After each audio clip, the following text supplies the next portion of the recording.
Welcome to the channel. Today, let's make a gluten-free pizza crust without yeast. I think this is going to be a super easy recipe for everyone to make. Doesn't take a whole lot of time, but there are some changes that I am making because I didn't like everything about the recipe. You're definitely going to want to see if it comes out and if I screw it up or not. I'm Jamie with SavorySaver. I share gluten-free recipes, tips, tricks, and resources to make your gluten-free lifestyle easier. So please consider hitting subscribe and let's get started. So I found this recipe at food.com and it actually was getting some really good reviews. The comments were mixed, of course, with what people had changed, what they liked, what they didn't like. And I always try to go through some of the comments at least because it helps me when I'm making something, but it also benefits the recipe lots of times. So let's get started. We'll go over my thoughts on what I've changed, why I changed it, and we'll just see if this recipe works. For this recipe, could not be easier. Directions are basically 4 steps: mix, pour the batter, bake, add your toppings, continue to bake. In regards to ingredients, I had everything in the house to make this. I didn't have to go to the store for anything, and they're really simple ingredients. So to start things off, preheat your oven to 425 degrees Fahrenheit. So my oven's preheating, and I've got a 12-inch pizza pan here that I have greased with shortening. I prefer this over the sprays because I think I get a better coating on the pan. The first thing I read in the comments that stuck out to me was to grease the pan well, because some of the people were saying it stuck to the pan and that it wasn't the recipe problem, it was they just simply didn't grease their pan well enough. So I've got it greased. Now let's get this mixed up. So to a medium-sized bowl, I've got a half a cup of cornstarch and a half a cup of brown rice flour. The recipe did not specify what rice flour to use, so I opted for brown. I just think that might be a little bit better texture-wise, and it's a little closer to a dough color. Since this is pretty much dump and stir, let's go over the rest of the ingredients and the changes I'm making, and then we can get this baked. The recipe calls for 2/3 cup of milk. The recipe actually states 2% low-fat milk. I'm using whole because that's what's in the fridge. I think we should be fine because it's just adding a little more fat to the mix, which can't hurt anything. The comments actually said that almond milk will also work in this recipe, so if you are dairy-free, by all means, you might want to try this recipe. The next ingredient was 2 eggs, and a couple of the comments said that it was very eggy. Some of the comments also said when they doubled the recipe, they just added the extra egg and had 3 eggs instead of 1. The comment that stuck out was the too eggy. I don't want my pizza crust to taste like egg, and they actually seasoned their crust and still said it tasted like egg. So I'm opting for 1 egg in the recipe. To take care of that second egg, we're actually going to do an egg substitute. So I looked up recipes for egg substitutes, and this one I think will work well in this recipe because it actually said it would work well in recipes with eggs being the only leavener in the recipe, which that's the only leavener listed. The substitution is 1.5 tablespoons of water and 1.5 tablespoons of oil. I opted for olive oil since we are making a pizza crust. The other ingredient was a teaspoon of baking powder. Baking powder, of course, is a leavening agent, and it should help with our pizza crust rising some in the oven. It's also heat activated, so of course 425, that should give us some lift.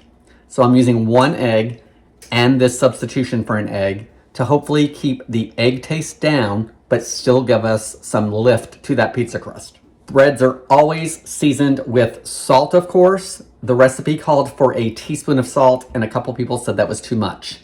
So I'm cutting it back to half a teaspoon of salt, because by the time we add toppings, there's going to be salt in all of those toppings as well. So I think half a teaspoon of salt in the crust itself should be plenty. In regards to the seasoning, the recipe calls for a tablespoon of Italian seasoning.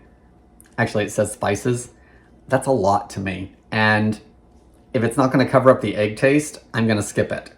I usually add this to the top of my pizza crust anyway, so I'm not going to add it to the mix. But by all means, if this is something you want to add, go ahead and add as much as you like up to that tablespoon amount. What I am going to add is a little bit of garlic powder. It says a dash, and that's what I'm going to add.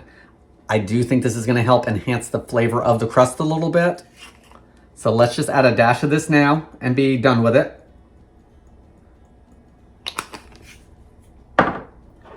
Let's add our salt. Let's add our baking powder. The recipe does not state this, but we are going to whisk it first to blend everything together. I do think that that is a good step to not skip, even though it's not listed. Since my egg isn't beaten up, let's go ahead and just beat that up. That's all beaten up. Let's pour that in. Let's add our milk. Let's add our oil and our water. Now we just have to give it a mix. It does say that this is going to be runny. It also says to mix gently, which I totally don't understand. I don't understand what the gentleness is going to do. We don't have any gluten to worry about, so I don't understand the over mixing part. So let's just mix until everything's combined. And really, you shouldn't be over mixing it if you take a second to beat that egg up first. I still have a lot of lumps in there I'm not liking. Let me grab that whisk and we'll see if that helps any. Okay, I still think there's a couple lumps in there, but the whisk definitely helped. I feel like it's much smoother. And as you can see, it is very, very runny. So I'm just waiting on the oven. So once it comes up to temp, we'll move forward. So the oven's up to temp. Let's give it another quick whisk. Let's pour this into the pan and let's see how much of a mess it is. All right, so I've got it in the pan. It didn't quite reach the edges, so let's just shake it and see if we can get it to spread the rest of the way, or tilt it. Actually, that's working better.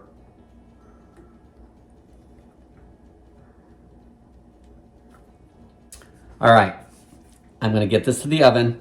In fact, I think you guys should watch me put it in the oven and see if I spill it all over the floor or the oven. So let's move over to that. We're gonna put this in the oven. We're gonna bake it for 10 minutes to par cook it. So at the 10-minute mark, I am gonna look at it. As long as it looks like it's good enough for me to put toppings on, we'll get it topped. If it needs another minute or two longer, then we'll cook it another minute or two longer. Let's move this to the oven and I will see you back on the other side.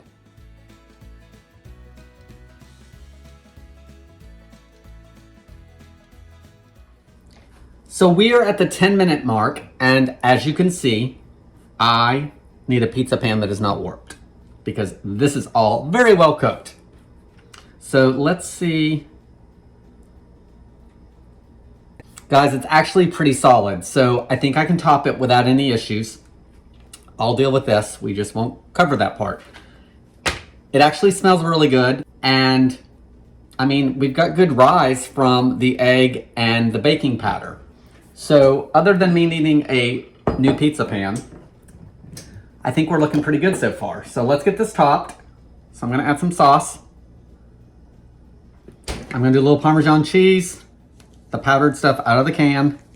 I'm also gonna do some garlic powder. Now I'll use my Italian seasoning, shredded mozzarella,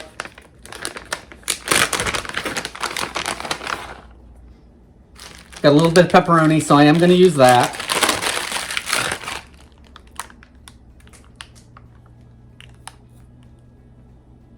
I actually like to do a little bit of cheese over the toppings just to help hold them down. Okay, back in the oven for about another 10 minutes. So here it is out of the oven after another 10 minutes. It is nice and golden. The toppings look really good. The cheese is a little brown. It's crispy over here because it's so thin. So that baked up, but surprisingly it's not burnt. So let me get a couple pictures for you guys and then we're gonna give it a try. If we're gonna do it, we might as well do it right. So let's go through the cutting process and see how it does. Let's start on this broken end. Not much crispness at the other end. See how that is?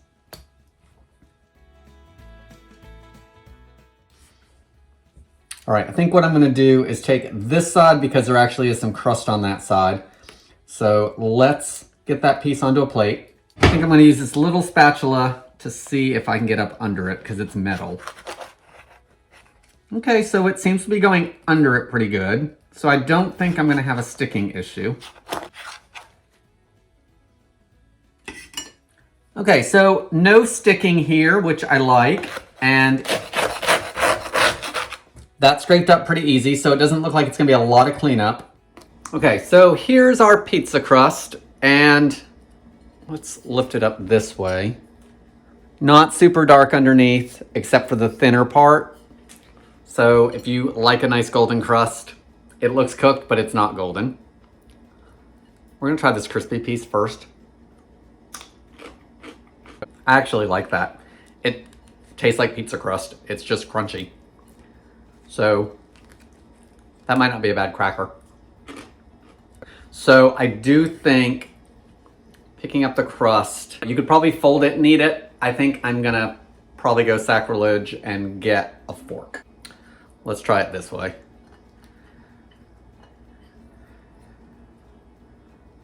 There's a better look at that crust. It is not very golden at all. Taste-wise, I like it. I think it has a good taste. It is not eggy. I think texture-wise, if you are familiar with those pizza crust mix you can get in the grocery store that are just the pouch and you add water and some oil to it, very similar to that. All right, I've had another couple bites. Let's talk about it. So, in regards to making this crust, it was really easy. I actually think I would leave my changes because I don't get an egg taste and it does have a little bit of lift. The ingredients are easy. I had them all at the house. I didn't have to go to the store to get anything special. Milk, I think you could totally substitute out for almond milk or whatever non-dairy you use if you want to keep it dairy-free. Of course, use your cheeses and all that. Flavoring, if you wanted to add other seasonings to the actual crust, by all means, I think that's a good option. I am glad I did not add a tablespoon of Italian seasoning. I think that would be a lot, or spices. I do like the garlic powder addition, and I don't really think it needed a full teaspoon of salt. I think the half teaspoon was plenty. Pepperoni's got salt in it, the cheese has salt in it, your sauce has salt in it. So all of those things are gonna contribute to the pizza itself. So if your crust doesn't have as much salt in it, that's not necessarily a bad thing. Salt is to taste, so if you like more salt in things, then by all means try it. In regards to an easy, gluten-free, no yeast pizza crust, I think it's worth a try as long as you are okay with the texture and maybe getting out your fork to eat it. Guys, leave me your comments below. What do you think? Or if you have a better recipe that I need to try, drop that in the comments so I can actually see it. I will list my ingredient changes in the description. I will also link to the original recipe so you can check that one out for yourself and see the original ingredients. Guys, that's all I have for today. Thank you so much for watching, and I hope to see you in the next video.